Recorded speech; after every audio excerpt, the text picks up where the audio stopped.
오늘 본문에 여러 믿음의 조상들이 언급되어 있지만 주로 아브라함, 노아를 살펴보면서 세 가지, 곧 믿음의 정의, 믿음의 삶, 믿음의 상급이라는 세 가지 주제로 여러분과 말씀을 나누기를 원합니다.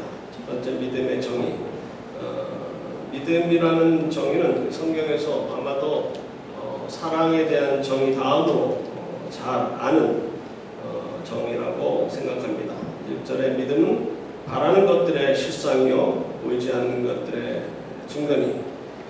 오늘 본문에 나오는 믿음의 조상들은 장차 일어날 일에 대하여 하나님의 신실하심을 믿고 죽음을 두려워하지 않고 무슨 일이 일어날지도 몰랐지만 믿음으로 앞을 향하여 나아갔다는 사실을 기록하고 있습니다.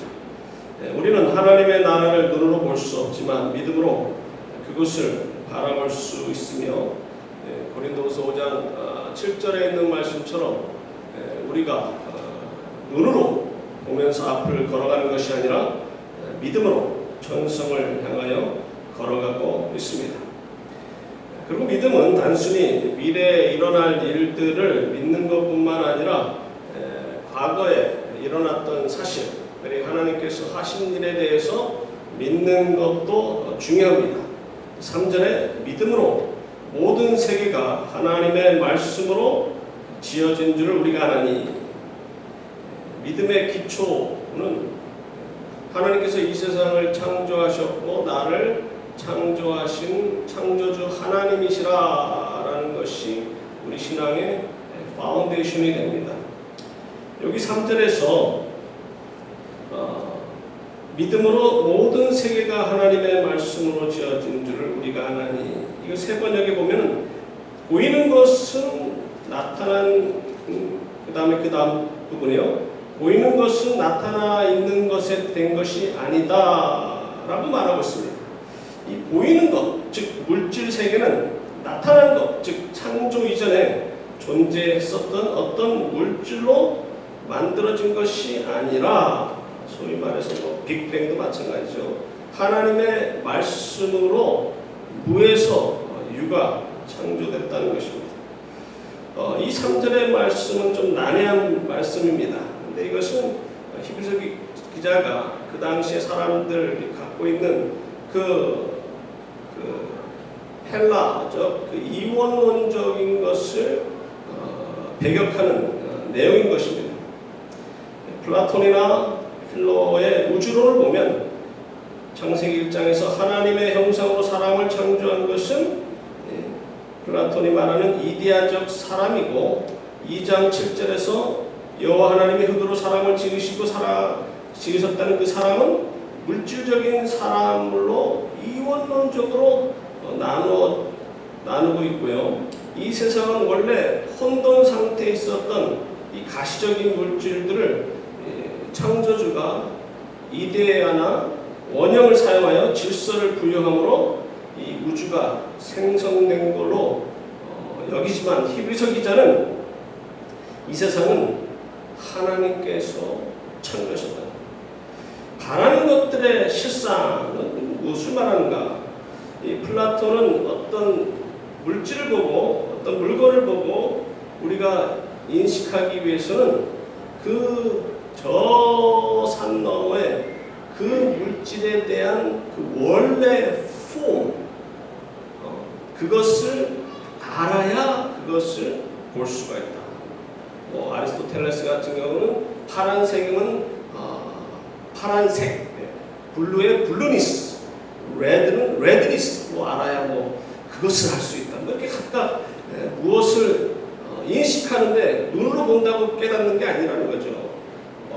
저 산 너머에 다른 세계에 그 세계를 알아야 알 수 있다라고 말하지만, 우리는 모든 것을 인식하는 데 있어서 하나님의 말씀을 통해서 우리는 깨달을 수가 있어요. 하나님이 이 아름다운 꽃을 만드셨고, 이 꽃이 우리를 기쁘게 하듯이 우리의 삶도 하나님을 기쁘시게 하는, 복잡하게 생각할 필요가 없어요. 그 종교론적인 그 믿음의 본질도 다른 종교와 기독교는 차이가 있습니다. 유대교에서는 믿음의 본질을 지혜, 소피아 혹은 호크마로 여기지만 헬라식 종교는 믿음의 본질은 지식이고 대부분의 종교의 믿음의 본질은 창시자, 그 종교의 창시자의 가르침을 따르는 것이지만 기독교의 복음의 본질은, 믿음의 본질은 이미 이루어진 것, 그것을 믿는 거예요. 세상 다른 종교는 창시자가 가르치는 교리나 명령을 그것을 이행해야만이 구원을 받는다 그러지만 이 기독교는, 하나님의 말씀은 이미 하나님께서 이루신 그 구원, 곧 그분이 보내신 예수 그리스도를 나의 구세주로 믿기만 하면 구원을 얻는 것이고, 물론 기독교에서도 이 교훈과 하나님의 명령을 지켜야 되지만 그것을 지키는 이유는 다른 종교처럼 구원을 받기 위해서 지키는 것이 아니라 구원을 베풀어 주신 하나님의 은혜에 감사해서 지키는 거예요. 그러니까 이게 본질적으로 다릅니다.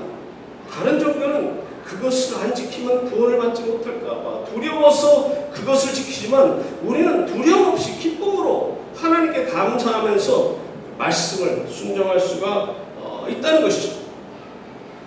팀 켈러 목사님, 뉴욕의 리디머 교회 은퇴를 하셨지만 그분이 구원에 관해서 잘 말씀하시지 않습니까? It is not the strength of your faith, but the object of your faith that actually saves you. 여러분들을 구원하는 것은 여러분들의 믿음이 강해서 구원받는 게 아니라 여러분이 믿는 그분이 여러분들을 구원하신 거라는 거죠. 그렇기 때문에 다른 종교에서 열심히 믿는 사람들, 예를 들어서 목탁 열심히 두드리고 어디 산에 가서 오랫동안 수련하고 절에 돈도 많이 내고 이슬람 사원에 돈을 많이 내고 절도 짓고 사원도 짓고 불쌍한 사람들을 막 구제 많이 하면서 의시되면서 자랑하는 그 사람들은 자랑할 만해요. 왜냐? 그것으로 인해서 그들의 믿음의 척도가 판명되고 그렇게 많이 할수록 저 사람들은 위대한 사람이다. 믿음이 좋은 사람이다. 이야 정말 극락의 한 자리 차지하겠다. 그러나 기독교는 아니라는 거죠. 우리가 아무리 열심히 기도하고 열심히 새벽기도 나오고 11조 꼬박꼬박 내고 구제 많이 해도 자랑할 것이 없어요. 왜냐? 구원을 하나님께서 이미 우리에게 허락해 주셨기 때문에 우리가 그것을 열심히 하는 것은 그냥 감사하기 때문에 하는 것이지 무엇을 얻고자 구원을 받고자 하는 것이 아니라는 것이죠. 두 번째로 믿음의 삶. 믿음의 삶을 정의하라 그러면 10개 이상 정의할 수가 있을 줄 압니다. 그러나 오늘은 3가지만 갖고 정의하고자 하는데, 첫 번째, 믿음의 삶이란 주님의 명령에 순종하는 삶이요. 두 번째, 시련을 이기는 삶이요. 세 번째, 내일을 준비하는 삶이라는 것이죠.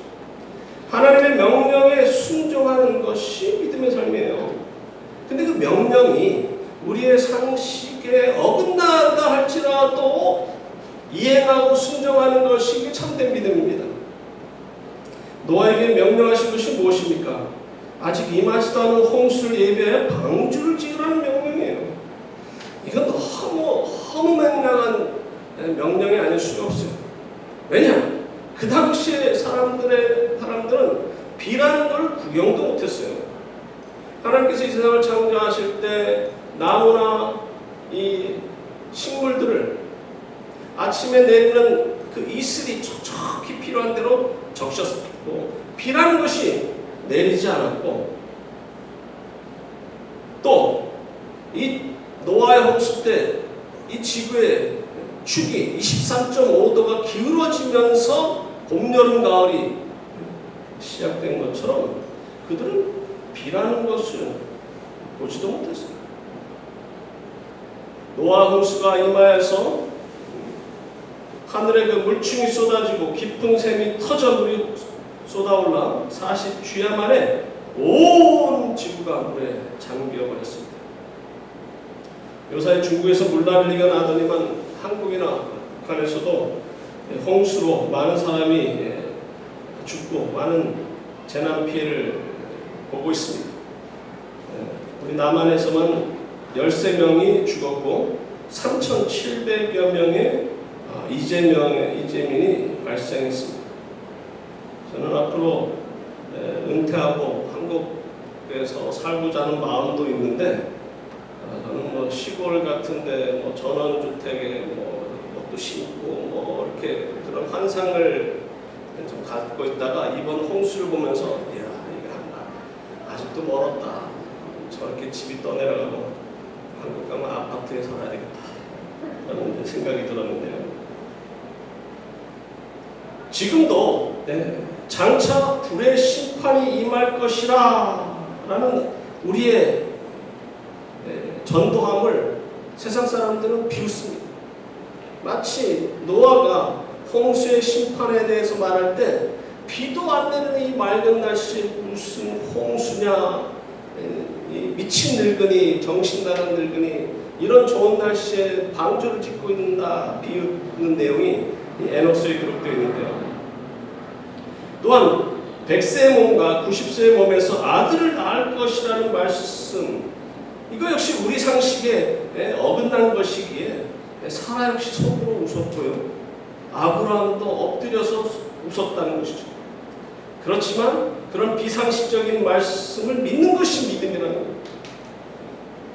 아브라함이 8절에서 언급하듯이 갈 바를 알지 못했지만 하나님의 명령에 순종하여 본토를 떠났기에 하나님과의 언약 관계가 형성되었고 100세 얻은 아들을 번제물로 바치라는 명령에 온전히 순종함으로 하나님과의 언약 관계가 확고하게 되었습니다. 그리고 우리가 지켜야 할 많은 계명들 중에 가장 큰 계명, 하나님을 사랑하고 이웃을 사랑해야 되는 그 계명을 지켜야 하나님을 기쁘시게 할 수가 있습니다. 오늘 본문 6절에도 어떻게 해야 하나님을 기쁘시게 할 수 있다고요? 하나님이 살아계신 것과 그분을 찾는 자에게 상을 주시는 자이심을 믿어야 하나님을 기쁘시게 할 수가 있습니다.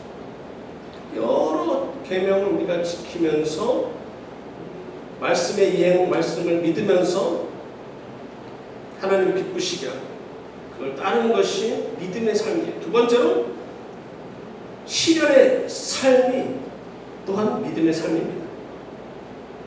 우리가 믿음이 있는지 없는지는 시련을 통해서 알 수가 있습니다.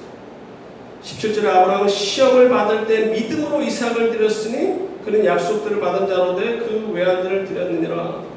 그가 온전히 그 시험을 통과했기 때문에 믿음의 조상이 되었던 것처럼 우리에게도 시련이 닥칩니다. 지금 우리가 평생 경험하지 못한 이 팬데믹을 우리가 경험하고 있어요. 이런 가운데서 우리가 믿음이 있는지 없는지를 알 수가 있다는 것이죠. 19절에 그가 하나님이 능히 이삭을 죽은 자 가운데서 다시 살리실 줄로 생각하니라 비유컨대 그를 죽은 자 가운데서 받은 것이니라. 여기서 생각한지라 라는 헬라어는 부정과거로 단순한 견해가 아니라 단호한 내적인 확신이나 신념을 나타내는 말입니다. 창세기 22장 5절의 그 개역 한글을 보게 되면 이에 아브라함이 사환에게 이르되 너희는 나귀와 함께 여기서 기다리라 내가 아이와 함께 저기 가서 경배하고 너에게로 돌아오리라. 그런데 개역 한글에서 보면은 그 사환에게 말하고 아브라함이 돌아온다라는 것이 혼자 돌아온다는 것인지 내가 올라가서 하나님께 이 아이를 번제물로 바쳐도 그분께서 그를 죽은 자 가운데서 살려주셔서 그 아이와 함께 너에게로 돌아온다는 것인지 이게 분명치가 않습니다. 그래서 그가 부활의 신앙을 갖고 있었는지는 오늘 본문 19절에 있는 말씀 그가 하나님이 능히 이삭을 죽은 자 가운데서 다시 살리실 줄로 생각하니라. 이 말씀을 통해서 그가 부활의 신앙을 갖고 있구나 그렇게 생각했지만, 사실 히브리서 기자가 자기보다도 2100년 전에 있었던 그 모리아 땅에 있는 한 산에서 일어난 사건을 통해서 그가 부활의 신앙을 갖고 있었는지 어떻게 알아서 이렇게 기술을 했을까? 성령님께서 그렇게 가르쳐 주셨구나 그렇게 생각했었는데, 그게 아니라 창세기 22장 5절에서 그가 부활의 신앙을 갖고 있음을 보여줍니다. 그거는 원어 그대로 1인칭 주어 우리가 너에게로 돌아오리라, 그 주어를 빠뜨렸어요 개역 한글이. 그러다 개역 개정에서 집어넣었죠. 근데 이것은 개역 한글만 실수한 것이 아니라 킹 제임스 버전에서도 위라는 단어를 뺐죠. 그러다가 이것을 빼면은 아브라함이 부활의 신앙을 갖고 있는지 아닌지 분명치 않구나 해서 원어 그대로 집어넣어요. 왜 개역 한글이나 킹 제임스 버전에는 그 주어를 뺐을까요? 그 주어절과 종속절의 주어가 같을 경우는 빼는 것이 문장이 부드럽습니다. 그렇지만 이렇게 분명치 않게 될 때는 혼자 돌아오는 것인지 아니면 그 아이와 함께 돌아오는지 분명치 않을 때는 반드시 위라는 것, 우리라는 것을 집어넣어야 그가 부활의 신앙을 갖고 있었다는 것을 보여준다는 것이죠. 그리고 19절 뒷부분에서 비유컨대 죽은 자 가운데서 도로 받은 것이니라. 이것은 바로 예수 그리스도의 부활을 상징하는 거죠. 아브라함은 금보다 귀한 믿음을 소유한 사람이었습니다. 베드로전서 1장 7절에 말씀하신 것처럼 너희 믿음의 확신함은 불로 연단하여도 없어질 금보다 더 귀하여 예수 그리스도께서 나타나실 때 칭찬과 영광과 존귀를 얻게 할 것입니다. 이 순금을 만들기 위해서는요, 불을 통과해야 돼요. 불로 연단해야 찌꺼기들이 다 없어지고 순수한 금이 남듯이 우리의 믿음도 순수한 신앙, 열정적인 신앙, 믿음을 갖고 있는지 안 갖고 있는지는 시련을 통과해야 돼요. 그러니까 그 어느 때보다도 지금 이 팬데믹으로 인해서 우리의 신앙이 평가될 수가 있습니다.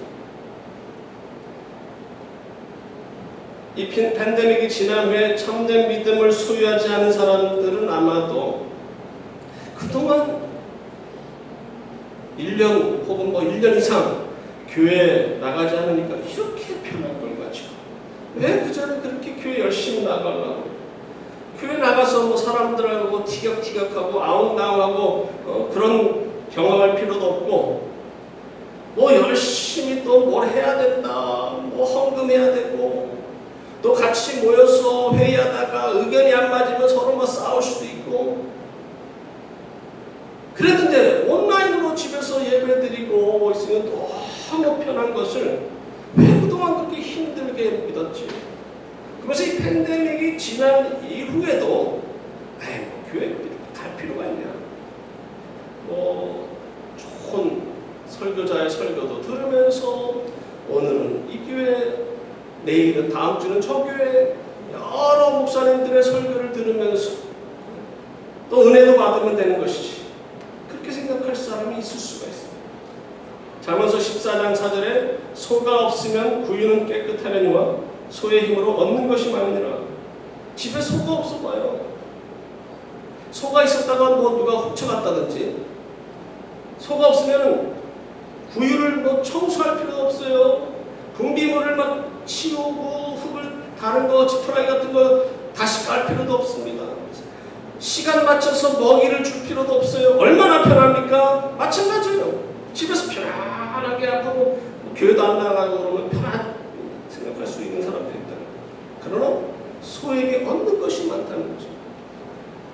힘이 센 소를 앞세워서 밭을 갈 수도 있고요, 물건을 옮길 수도 있고요, 우유도 먹을 수도 있고요, 가산이 어려운 소를 팔아서 그 어려움을 해소할 수도 있고요. 마찬가지로 우리가 교회에 함께 앞으로 팬데믹이 다 지난 후에 함께 모여서 봉사하고 또 좀 옥신각신하더라도 같이 교회를 섬기는 이유가 뭡니까? 첫째는요, 하나님이 함께 모여서 예배드리는 것을 기뻐하시기 때문에. 그리고 우리의 사명은 혼자 잘 믿고 잘 사는 게 아니에요. 함께 모여서 말씀으로 훈련받고 같이 나가서 전도하고 구제도 같이 하고 십시일반 모아서 선교지에 필요한 것도 보내고 여러 가지 할 일이 많다는 거죠. 그러므로 참 신앙인들이 지금 함께 모여 예배를 드리지 못하는 것을 마음 아파합니다. 답답해합니다. 그리고 주님의 몸된 교회에 봉사를 하지 못하는 것에 대해서 아주 막 몸이 근질근질하게 여겨요. 그리고 선교와 구제를 하지 못해서 참 마음 아파하고요. 하나님께 죄송한 마음이 들다가 이 팬데믹이 종식되고 나면 그리고 원래 모습으로 돌아가면 그 누구보다도 더 열심히 교회에 나가서 예배 드리는 것에 앞장설 것이고 봉사하는 것이나 선교와 구제하는 것도 이전보다도 더 열심히 하는 이 시련을 통해서 그 신앙의 단계가 올라가는 사람들, 그런 사람들이 참 믿음의 소유자가 된다는 것이죠. 세 번째로 내일을 준비하는 삶이 곧 믿음의 삶입니다. A.W. 토저는 말하기를 믿음 없이 하나님을 기쁘게 하는 것이 불가능하지만 모든 믿음이 그를 기쁘게 하지는 않는다. 의미 있는 말을 했어요. 믿음이라고 해서 다 하나님을 기쁘시게 하는 것이 아니라는 거죠. 믿음도 구분해야 되는 것이죠. 자기가 생각하는 것이 맞다고 하는 그 믿음은 그건 참된 믿음이 아니에요. 하나님 보시기에 아름다운 믿음이 되어야 되고요. 그 믿음은 흔들림 없는 믿음이 돼요. 어떤 상황에 따라 언제는 잘 믿었다가 언제는 그냥 흐지부지해지는 그런 믿음이 아니에요. 변함없는 믿음이어야 돼요. 골로새서 1장 23절에 만일 너희가 믿음에 거하고 터 위에 굳게 서서 너희 들은 바 복음의 소망에서 흔들리지 아니하면 그리하리라.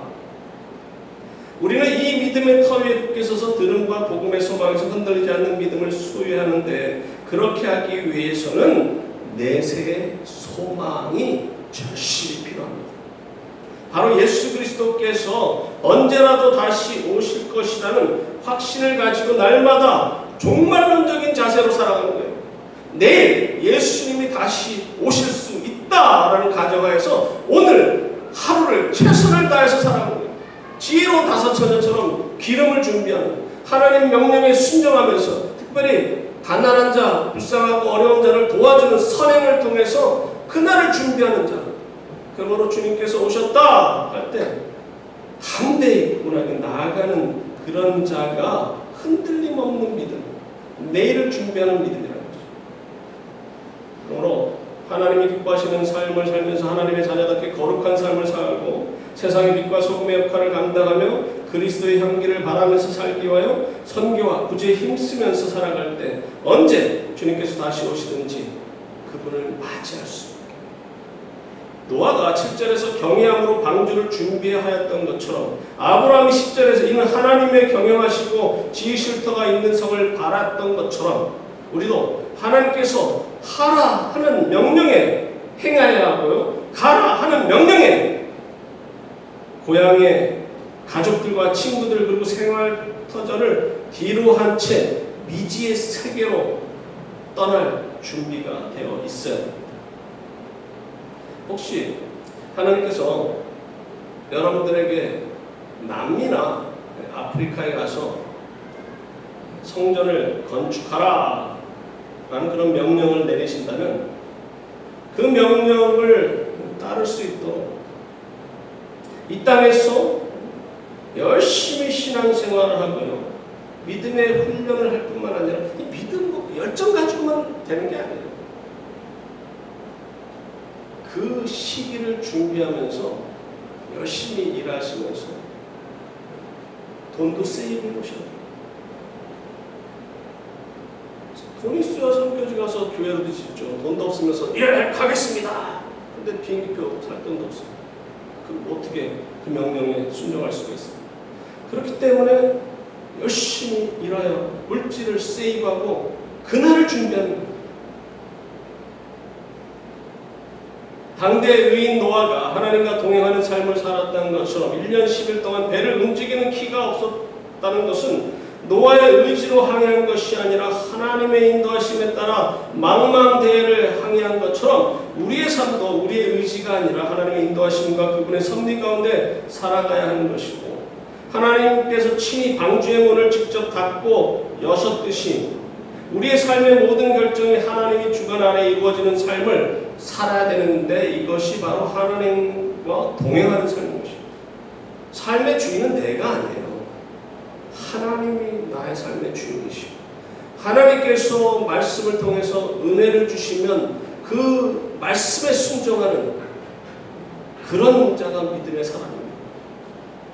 하나님께서 우리가 가장 소중하게 여기는 것을 당신을 위해 바치라 명령하신다면 지체하지 않고 아들을 번제물로 바치기 위하여 낙이 안장을 지었던 아브라함처럼 그분의 명령에 지체하지 아니하고 따르심으로 믿음의 소유자가 되시고 더 많은 복을 받으시는 여러분이 되시기를 주님의 이름으로 부탁드립니다.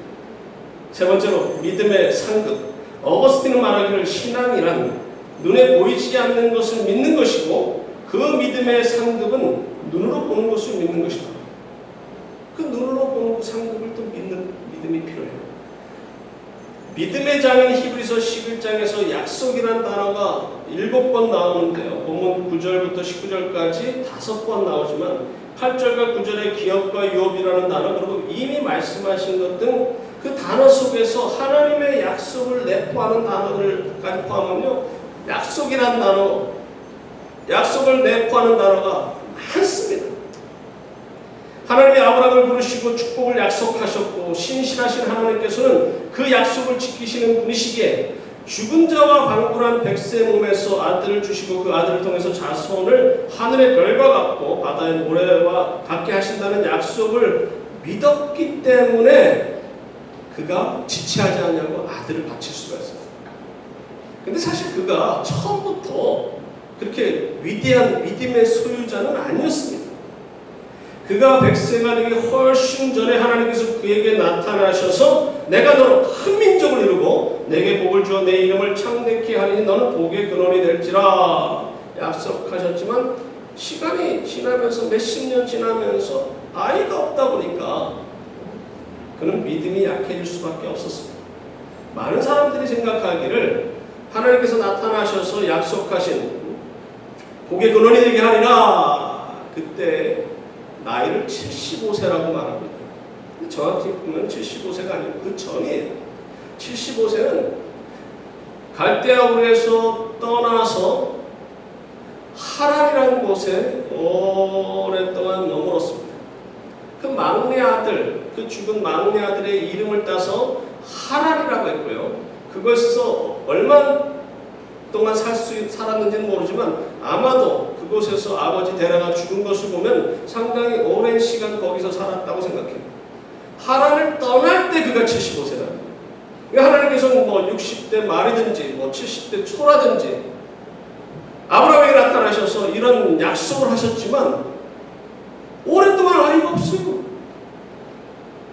그래서 창세기 15장에서 보면 하나님께서 다시금 나타나셔서 두려워 말라, 나는 너의 방패요 너의 지극히 큰 상급이라 말씀하셨을 때 아브라함의 그 반응은 어땠습니까? 네, 믿습니다. 내 자손이 하늘의 별과 같이 바다의 모래같이 많아질 걸 믿습니다. 그런 자세였습니까? 아니죠. 내 상속자는 엘리에셀입니다. 넋두리를 늘어놓고 있어요. 그럴 때 하나님께서는 아니다, 내 몸에서 난 자가 내 후사가 될 것이다 확신을 주시고요. 또 99세 때 명년에 아들을 낳을 것이다 다시금 확신을 주시고, 마침내 100세 아들을 낳음으로 그 아들을 보면서 하나님께서는 정말 약속을 이행하시는 분이시구나, 능력의 하나님이시구나, 그러면서 믿음이 강해진 거예요.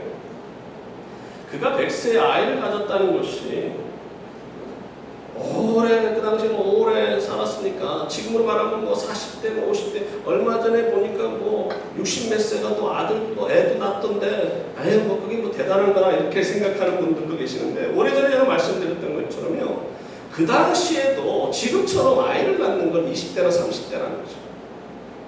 그 아브라함의 7대 할아버지가 6대 할아버지를 35세 낳았고요. 6대는 5대 할아버지를 30세, 그 다음에는 34세, 30세, 그리고 고조 할아버지는 증조 할아버지를 32세, 증조 할아버지가 할아버지를 30세, 그리고 할아버지가 아버지 데라를 29세 낳았지만 아버지 데라가 자기를 70세 낳는 놀라운 이적을 아브라함은 어릴 적부터 주위 사람들한테, 이야, 네 아버지가 너를 70세에 낳아서, 이야, 너는 좀 대기하고 좀 귀한 아들이다.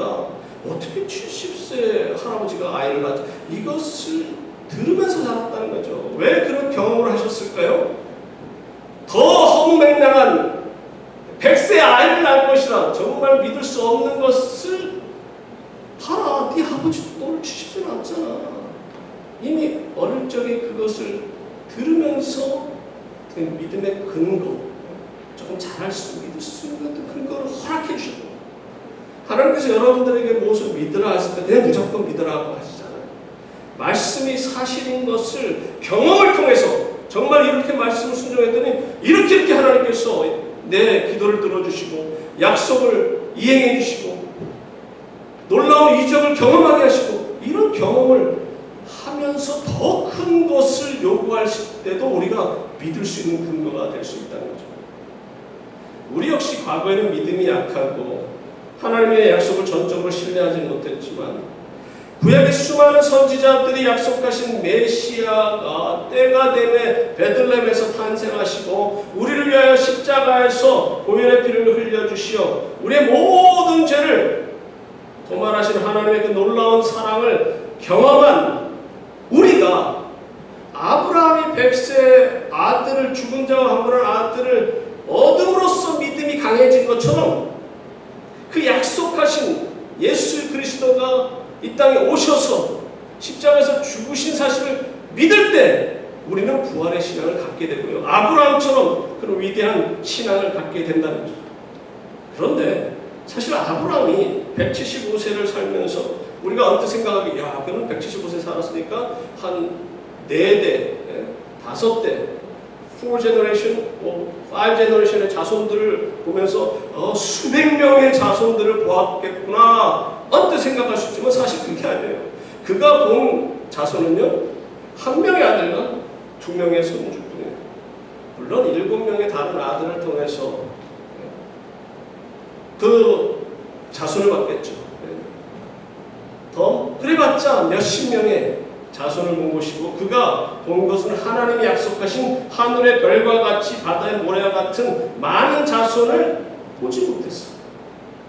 그리고 9절에서 동일한 약속을 유업으로 함께 받은 이삭과 야곱으로 더불어 장막에 거하였으니, 아브라함 하나님으로부터 약속을 받았음에도 불구하고 발 붙일 만큼의 유업도 얻지 못하고요, 햇사람 에브론에게서 헤브론 근처의 막벨라 밭을 사는 그 매장지, 기껏해야 그 매장지를 받았을 뿐이고, 하나님의 약속의 성취를 죽을 때까지 보지 못하였으며 뿐만 아니라 그와 동일한 약속을 하나님께로부터 받은 이삭과 야곱도 그 약속을 하나님께로부터 성취를 보지 못하고 가나안 땅에서 나그네와 같이 살다가 이 세상을 떠났습니다. 하나님께서 우리에게 주시고자 하는 그 축복은요, 이 땅에서 물질을 얻는 것이라든지 장수의 축복이라든지 뭐 땅을 기업으로 받는 그런 축복이 아닙니다. 하나님께서 우리에게 약속하신 축복은 장차 하나님의 나라에서 얻을 그 약속, 그 상급, 그 기업이라는 거죠. 16절에 그들이 이제는 더 나은 본향을 사모하니 곧 하늘에 있는 것이라, 이러므로 하나님이 그들의 하나님이라 일컬음을 받으심을 부끄러워하지 아니하시고 그들을 위하여 한 성을 예비하셨느니라.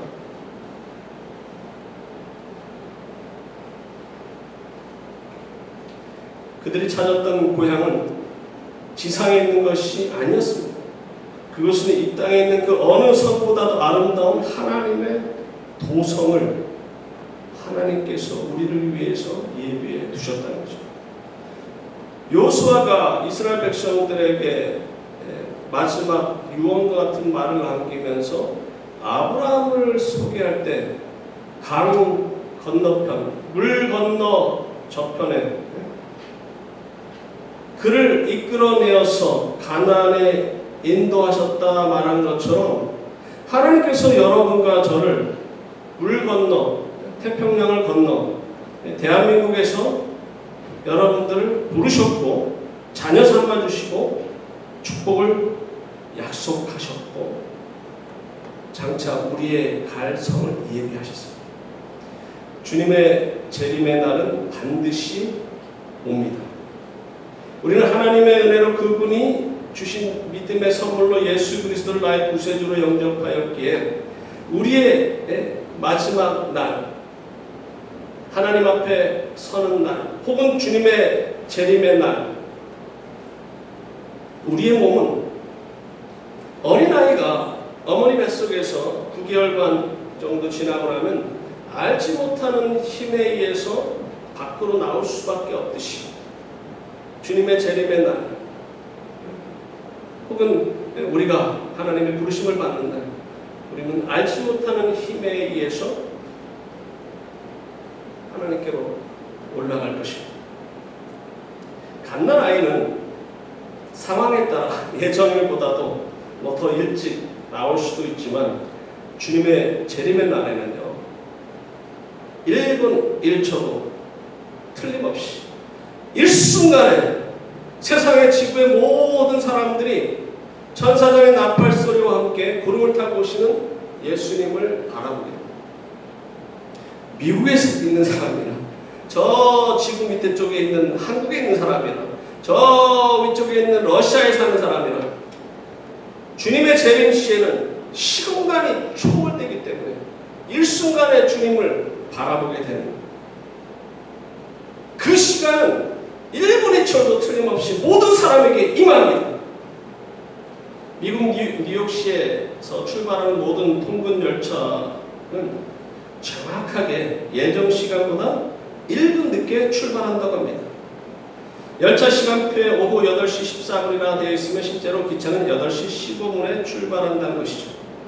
이전에 뉴욕타임즈는 대부분의 승객이 모르고 있지만 아주 오래전부터 뉴욕의 통근 열차들은 열차 시간표에 나타나는 시간보다 항상 1분 늦게 출발해 왔다며 이는 소수의 철도 종사자들만 알고 있는 비밀이라 보도했었는데요. 신문은 이 1분을 Phantom Minute, 곧 유령의 1분 혹은 환상의 1분이라고 칭하면서 지각자들에게 은총의 시간이라고 전했습니다.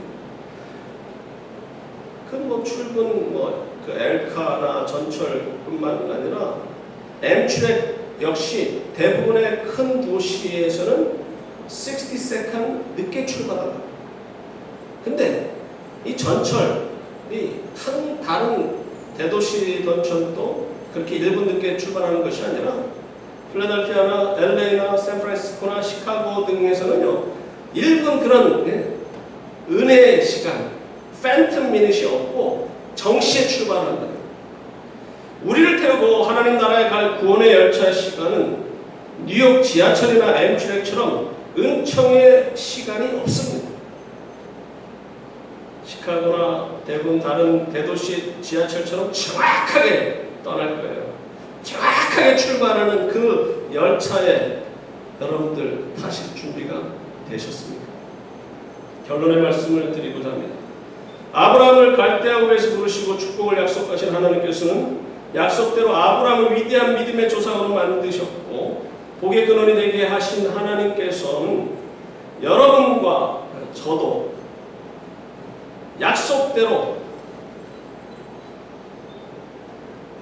하나님의 자녀 삼아 주셨을 뿐만 아니라 축복하시고 그 영원한 성을, 예비한 성을 들어가게 하실 것입니다. 주님을 믿는 많은 믿음의 사람들이 이 땅에서 나그네와 같은 삶을 살아가고 있고 제대로 발붙일 곳도 없이 살아가는 분들도 많습니다. 하지만 하나님의 약속은 반드시 이루어집니다. 비록 우리가 우리의 눈으로 경험하지 못한다 하더라도 하나님의 나라는 존재하고 있고요. 그 나라에 반드시 들어가게 될 날이 오기에 그 날을 준비하면서 날마다 빛과 소금의 역할을 감당하며 신실하신 하나님을 더욱 사랑하고 이웃을 내 몸같이 사랑하시어 하나님께서 예비해 놓으신 큰 상급을 받으시는 여러분과 제가 되기를 간절히 소망합니다. 같이 기도하시겠습니다. 고마우신 하나님 아버지,